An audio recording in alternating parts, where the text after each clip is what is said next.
Atraktivan košarkaški kadetski turnir u Baru, koji je okupio neke od najvećih evropskih klubova, bio je pravi sportski praznik u gradu pod Rumijom, a dodatno pozitivnoj atmosferi doprinijela je njegova humanitarna misija. Zadovoljni su i učesnici i organizatori, a trijumfovao je španski Real Madrid. La verdad es que no es la primera vez que... Od prvog momenta se osjećamo bukvalno kao kući što se tiče organizacije, hotela, što se tiče hale, na svakom koraku sve je bilo jako lijepo, ljudi ljubazni, ljudi od sponzora do ljudi iz organizacije su nas stvarno ispoštovali na maksimalnom nivou, tako da smo jako zadovoljni sa svim što smo ovdje doživjeli. Među brojnim gostima na turniru bio je i poznati svjetski trener Pini Gershon, koji je trenutno generalni menadžer nacionalnog tima Izraela. Bio je prijatno iznenađen atmosferom i uslovima na turniru u Baru.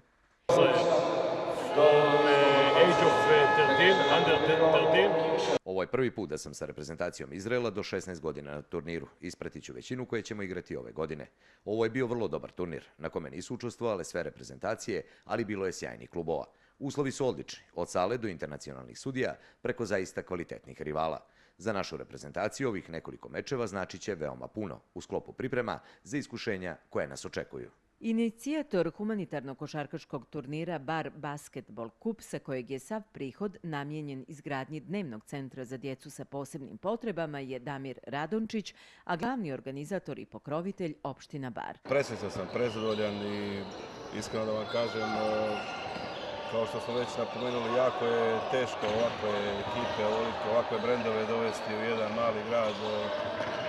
Tako da sam i njima zahvalan što su našli vremena, jednostavno raspored je toliko gužan, toliko su termini puni da je jako teško doći do njih. Njih zovu iz Pariza, iz Madrida, iz svih europskih gradova. Još je bitno da smo uspjeli da prikupimo dovoljan broj sredstava za centar za djecu sa posebnim potrebama.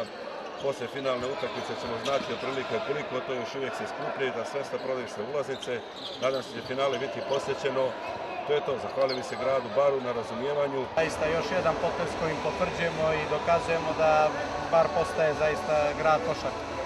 Prethodna 3 dana prisustvovali smo utakmicama kadetskih selekcija, međutim kvalitet košarke je bio takav da bi mogle i mnoge seniorske ekipe da pozavite. Zaista privilegije i čast grada Bara da ima ovakve ekipe u gradu i nadamo se samo da ćemo nastaviti sa ovakvim dobrim organizacijama i u narednim godinama i da očekujemo možda još i boljih ekipa u narednom periodu.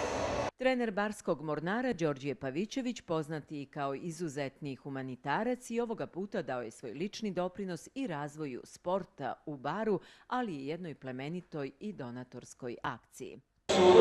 Znači, košarke možemo biti itekako zadovoljni, da mladi ima itekako kvalitetnih i da možemo očekivati da u skoro vrijeme dođe vrijeme i za njih da ovu ABA ligu se nadam održati u Baru i duži period predstavljaju onako kao što smo i mi ove godine. Ovo humanitarnog tipa turnir i opet je pokazala se jedna želja i volja i trezvenost svih nas da u takvih situacija moramo biti jedinstveni i moramo dati pomoći i stvoriti dodatna sredstva da se djeci sa posebnim potrebama napravi što ugodniji život. Humanitarna akcija za izgradnju dnevnog centra za djecu sa posebnim potrebama u Baru i dalje se nastavlja i tek će biti poznato koliko je novca sakupljeno na upravo završenom košarkaškom kadetskom turniru, na kojem je drugo mjesto pripalo Fenerbahčeu, a treće reprezentaciji Crne Gore, koja je bila bolja od berlinske Albe.